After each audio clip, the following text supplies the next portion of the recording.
right, on this episode of Bouts Talking Bouts, we have quite the fight going down at 1 Reloaded. It's happening on April the 22nd, and the vacant strawweight Muay Thai championship up for grabs when Smilla Sundell and Jackie Buntan get out into the circle. And very happy to be talking to Jackie. How's your day going so far there, Jackie? My day's going pretty well. I just had my strength and conditioning this morning, and now I get to talk to you, so not too bad. And just, I had noticed this post like a number of weeks ago at this point, but just thought to kind of address it off the top because you were saying, I usually hate these like end of the year posts, but talking about how good 2021 treated you there. I mean, just, yeah, what a year. The promotional debut. Now you're riding this 3-fight winning streak and readying for a world title fight. Can you just talk about like how big of a year that was? And I guess as an extension of that, like how excited you are going into this year here and kicking it off? Oh man, it was a fantastic year for me. Going into it, of course, coming out of 2020, you would think, oh no, what do we have in store next? But it was a fantastic year, starting with the Wonder Girl debut and leading up to the end of the year, just going 3-0 and one championship. Just gave me a lot more experience as a fighter, a lot more doors open, opportunity open. Now I'm able to compete for the inaugural title shot. So it was definitely one of the best years of my life, I could say that. Yeah, and I was talking to Chatri about like 7 some odd months ago, and he kind of had broken to me that you would eventually be in that first ever one strawweight Muay Thai title bout, but a timeline wasn't really like specified necessarily. I was listening to an SCMP interview you did, and it seemed like the talks only got like really like ramping up towards like the end of late last year. Like when did you get a defined sense of like when this fight was going to happen and when everything's like totally solidified? I think I got a sense, like you said, the end of 2021, so like end of December, early January. There was still no exact date, but we knew whatever my next fight was, it was going to be this. It's going to be this title shot. So we knew it was in the works for a bit of time now. Yeah, and I feel like I know the answer to this, but curious to get the insights behind it and stuff like that. Like how much would it mean to you? Like how much like a capstone would it be to like cement yourself as like the first time title holder, like the inaugural holder of any given belt? I imagine a lot of pride and esteem would come along with that. Oh man, so much. Like you said, a lot of pride, a lot of proving myself right and proving a lot of other people wrong type of feeling. Choosing this path. I'm sure, like any other fighter, there's so many outside voices and doubt from the outside. But I think it just, if you want something bad enough, you're gonna make it happen. And I'm just proving to myself that I'm capable of doing that, and I'm doing that just now and have been. Yeah, it seems like a logical next step as far as like the incremental progression. Like I was seeing that you have various accomplishments like the IAMTF title and the California State Muay Thai title. So to ascend to like an international level, I imagine would be something that's right in line with like the progression pattern and what you would want, I would think. Oh, definitely. Growing up, born and raised here in America and doing Muay Thai in the American scene, I competed a lot locally and within the U.S. A few international fights. To be honest, I didn't have too much international experience compared to like my teammate Janet. So being able to get on the world's biggest martial arts stage internationally and just do what I do and have, good outcomes off of it's definitely it definitely proves that I'm taking the steps right and doing things correctly. And I saw an Instagram post a while ago where it was something to the effect of like, oh yeah, if like I talked to my younger self now and kind of said what we'd be doing right now, you kind of like laugh at it almost. Like, do you just mean in the sense of like still competing at Muay Thai to that level? Because it seems like you've been doing it since you were quite young. Like, was there a defined moment where I guess you realized your aptitude for it and how far you could take it beyond it just being like an engaging, fun sort of thing? Like, was there any kind of epiphany moment like that or anything? Definitely. I was like 19, maybe I think 20 years old. I was like in my second year of college. I was doing community college and going to transfer to university and whatever major I wanted to do. And, that it was around the time where you have to start choosing your major once you're done with your general eds. And I was just so stuck on things. And I was just trying to find any major that would relate to Muay Thai, like, fitness world, kinesiology, or dietetics, because it's still part of fighting, competing. And then I just kind of had a serious talk with myself, like, is this really what you want? Like, do you really want to do this? Because I didn't. I think I was just finding reasons to, and kind of convince myself this is the right path, because that's what we're taught at a young age, to finish school and work the normal jobs. But yeah, it was a lot of self-doubt, and a lot of doubt from family, which is totally normal. They want the best for me, but it was definitely the best decision I've made, because I knew if I do this and I don't pursue school right now, it'll open so many other doors for me, and it did. Yeah, I love that. So like you never got like quite to a point of like pulling the trigger on a program, or did you end up kind of like going with a certain major, or just had kind of just gone off to the Muay Thai and like didn't get deeper into school, you're saying? Yeah, pretty much. Like, I remember taking one class for dietetics, and I was like, okay, this is interesting, or is it interesting because I'm telling myself it's interesting, which Yeah. was that was the case. Yeah, no, I mean that's definitely fair. I understand the thought process behind that, but yeah, things have been working out quite well, and it seems like you've had like a good, strong core group for a while there. Like it seems like Brian Popejoy has been in the picture for quite a while there, so I imagine that must help because it's kind of interesting. There's like the familiarity component, but it always seems like both of you are trying new things and constantly studying and evolving. So can you kind of talk about that, like trainer coach relationship there, because it seems pretty strong. Yeah. He's been my only coach ever since I started when I was 11. So I've known him since I was a little girl, and I think that's a big factor as to where I am today as an athlete, as a fighter. He's instilled so much trust and belief in me that gives me the confidence and courage to know what I'm capable of and what my potential is. Um, but yeah, you hit it right on the nail. Like, he's known me for so long, known as a person and fighter. He knows my style, so he knows what I'm naturally good at, what I can do. So he capitalizes on that. And like you said, he's always studying tape, trying new things out. So I think by being able to mix that in after knowing how someone moves, how someone works, and it kind of just flows together organically. I think I'd seen a previous interview where he was just like, or you were talking about him rather, saying like, oh, he doesn't really try to like change who you fundamentally are as a fighter. He kind of just like undulates with like what your, I guess, natural proclivities as a fighter would be, and then just rounds out the game, accentuates like what you already have anyway. So I imagine that's fairly important there.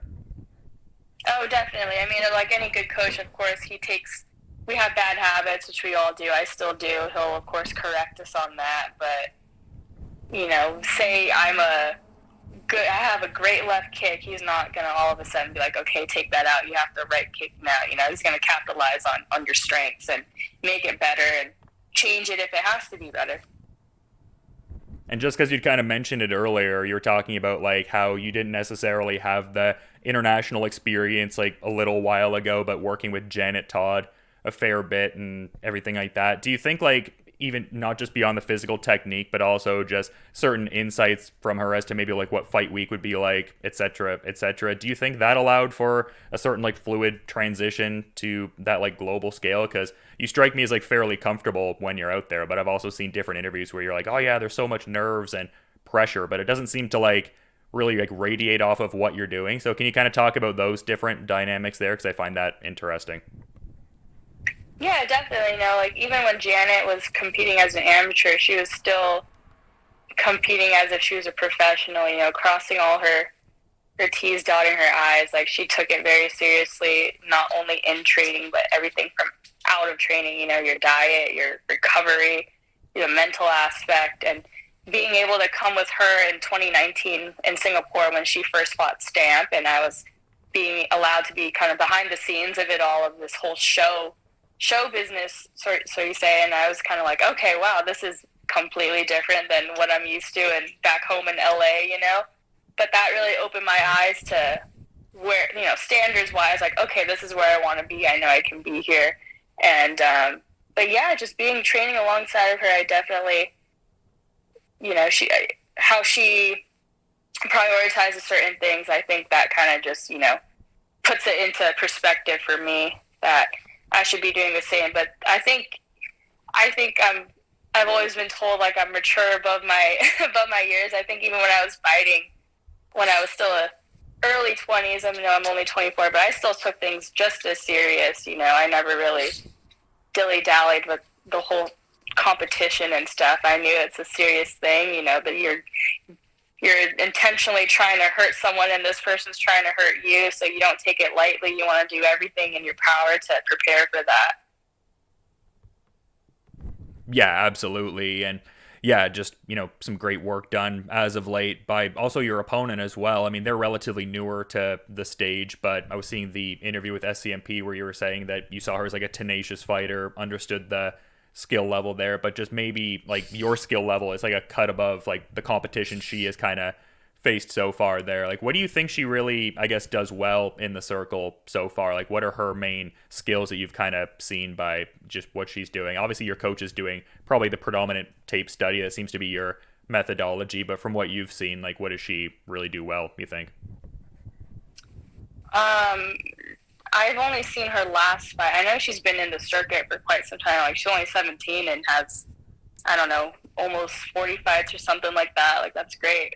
But given her debut fight, I think, like I said in the other interview, she's just a tenacious fighter.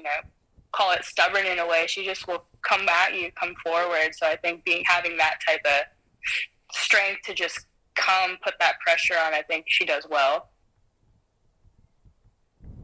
Yeah, it's an intriguing fight for sure. And I was also seeing that you were kind of curating your camp a little bit, like working with some of the taller people in the gym, like some people who have like builds more resembling her. Is that like a general kind of like application to your camp? Like you curate the camp based on like similar body types, like stylistic overlap, stuff like that? Yeah, definitely style wise. I think me and the fight team at Boxing Works, we don't have similar styles, but I think if you're watching us, you can tell we're from Boxing Works, if that makes sense. So I'm definitely sparring with all the guys who are taller. I'm not really sparring with Janet too much since we're the same height and we know each other. We know what we're gonna throw and stuff. So gotta change it up a bit. But yeah, my coach has my sparring partners emulate whatever style it is, that I have to deal with. So that's really the difference in this camp.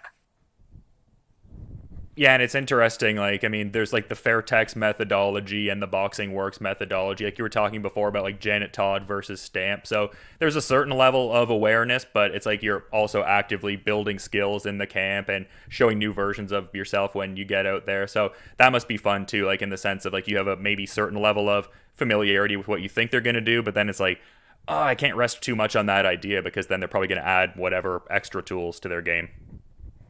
Exactly, of course, competing in one championship, you're competing against the best. Essentially, you're competing against people who just take it as seriously as you do. So you want to be prepared for any and everything going in there. And it's cool to see with the division too. Like it seems like there will be some subsequent tests kind of at the ready there. Like it seems like the division just keeps on growing and stuff like that. Like Iman Barlow and so many people, like I mean Vanderyeva and Supergirl's rematch coming up there. So like does that excite you there in terms of like obviously not overlooking this task here, but just in the sense that the division seems to be growing and you'll be able to test yourself against some high level competition a fair bit going forward? Oh, definitely. Like you said, my eyes and goals right now are on this fight, but even before we got news of this fight and they had more girls on the roster, it was definitely more exciting, more challenge, like you said, more challenges for me to test my skills against. Yeah, so many cool options ahead, it seems like. Like I was also seeing in the SCMP interview, it seems like you might want to be doing some kickboxing as well, which could be kind of cool, like establish yourself in that sort of space too. And it seems like you also work in like the bigger gloves with like different like K1 champions and stuff like that. So optimally prepared for a smooth transition to that too, I would think. Yeah, I think so. Just at least, Janet being the kickboxing champion, I had to help her with her fights when she was fighting kickboxing style. So I'm familiar with the style and rule set already. Yeah, for sure. And I'm kind of wondering, I mean, you're obviously very focused on the fighting and everything like that, but in terms of like decompressing, what do you like to get up to? Like, are you into certain like hobbies or anything like that? Like, I think I saw a picture of you chilling with like a cute puppy circa December there. It seems like you're pretty family oriented. Like, what do you get up to for fun that's non-fight related, I suppose? Yeah, I'm definitely family oriented. I'm definitely more so of a homebody, so I love staying in, resting, napping, like you said, playing with my dog Jack. Also, if I'm out, I'm in California near the beach, so biking, longboarding outside, just going on walks with the dog. And if I'm not home, then I'm a definite foodie as well, so I'll always want to go out to new restaurants with friends or my boyfriend and just eat my heart out. Oh yeah, that's what it's all about. Definitely hobbies I'm very oriented towards as well. But you've been really good with your time. I imagine your schedule is quite busy, so I don't want to be taking up your whole day here. But fun getting to get some insights from you. Is there anything maybe you want to add though as like a parting thought as we're wrapping up, Jackie? No, I think you covered all bases for me. Well, there we go. That's what it's all about. Now we're just looking at the fight coming up here, and a lot of people very excited about this, understandably. One Reloaded going April the 22nd. Going to figure out who the strawweight Muay Thai champion is, cementing the first champ with Jackie Buntan and Smilla Sundell. And yeah, again, to reiterate, thanks so much for the time and the insights, and just, yeah, best of luck with the rest of the preparations, and excited to check out the fight when it goes down. Thank you so much. Thanks for having me. All right, on this episode of Bouts Talking Bouts, excited to be talking to an individual with quite the key bout going down at 1 Ursel versus Sadakovic. Takes place on April the 22nd. We've got that vacant strawweight Muay Thai championship up for grabs when Jackie Buntan and Smilla Sundell get out there into the circle, and very happy to be welcoming Smilla onto the show for the very first time. How's your day going so far there?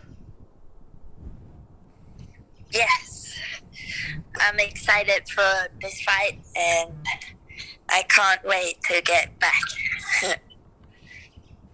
Yeah, and that was quite the debut there in February and everything like that. I mean, just, running through Deandra Martin, getting the third round TKO. Were you wanting to get a relatively quick turnaround after that one? Because it didn't seem like you sustained really much damage in that fight. So was the idea to get a quick turnaround like this? Yeah, it was. I wanted to fight as soon as the fight was over again. I felt ready for the next one. Yeah, and just what was that whole experience like debuting on a global platform like One? I mean, I think a lot of the coverage around you is like, remarking about the fact that you're like so young and everything like that, and you're succeeding so much. Like, what was it like getting to debut on a global platform like One Championship there? Oh, it's always been my dream to fight on One Championship, and I was very happy. And yeah. Yeah, and it seemed like you had a great moment with your opponent backstage there. You had that post there where you were saying, first we fight, then we hugged. Like, is that important for you to have that level of, like, I guess, respect with your opponents and that kind of rapport after the fact there? It seemed like a very, like, martial artist respect thing to do. Yeah, I think you should always show respect, and that's what the sport is about. Yeah, no doubt. And just quite the interesting fight coming up here. Like, were you almost kind of surprised that they offered you a title shot in your second fight in the promotion? I mean, I imagine you were quite excited and were willing to, take advantage of it, obviously. But were you almost kind of surprised that you were getting an opportunity like this in just your sophomore effort in One? Yes, I was a bit surprised, but I also felt like, yeah, I can get the shot as well, because I fought so many times already, and I'm ranked by WBC first place, so I think I'm a good opponent. Yeah, well, that's just it. It seems like you have a wealth of experience before coming to One there. So, yeah, going to be a very interesting fight there for sure. And, I mean, just some of the people you're working with, I imagine, provide some great insights as you look to become a Muay Thai champion. Just working with, Stamp, who had that Muay Thai title in One, and Rod Tang, who's a present reigning Muay Thai champion. Can you speak to the specific work you get with, like, those individuals and just, like, Fairtex Training Center overall? Yeah, I'm very grateful for all my training partners at Fairtex. They are very good and very helpful and push me every day to get better. Yeah, for sure. And I saw you were saying that you see Stamp as a big sister in a previous interview, and then Stamp was posting about how proud she was of you. Can you speak to that side of it too? Because it seems like beyond just being like training partners in a martial arts sense, it seems like there's like a family kind of connection at Fairtex. Yeah, Fairtex is a big family. Yeah, we all are very close, I think. Yeah, for sure. It's great to see that kind of dynamic too. But with your, biological family there, it seems like you guys are very rooted in like Muay Thai tradition there. Like I was doing a bit of research on you, and it seemed like your whole family kind of got into Muay Thai together. Can you kind of talk about that there? Because I think that's really cool. Like you guys started training when you were in Thailand there years back. Yeah, we were on a holiday, me and my family, and we tried Muay Thai as a family, like for private sessions, and then later we started with group class. And yeah, after the holiday was over, we moved to the island, and then me and my sister started training, like every day after school. Is your sister still actively training there? I think from the article I was seeing, it doesn't seem like your parents are actively training as much now, but is your sister still practicing her Muay Thai skills? No, she only trains for fun, but she have had 2 professional fights. Oh, well, that's still fun, though. Are they all going to be coming out for this one and, watching you fight? Like, is the travel to Singapore going to be a thing for them, or, like, what's that going to look like? Yeah, they are traveling to Singapore to watch me fight, and they're very excited, and I am too. It's good with the support.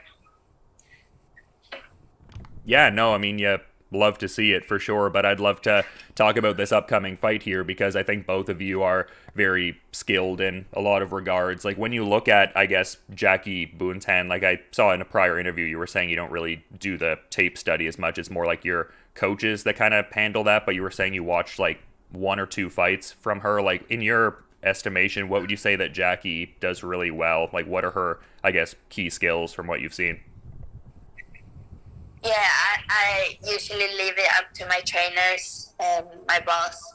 But I think Jackie is a good opponent. I think she has great footwork and fast hands. Yeah, and you seem very confident heading into it. Like I was seeing a headline where you were saying, I will finish her and I will become a world champion. Is that just like something you see in your own preparations? I mean, we're talking about you working with people like Rod Tang and Stamp and everything like that. Like, is that just your confidence coming to the forefront, just trusting the prep you've put into this camp? I'm confident, but it's small gloves, so you never know what happened,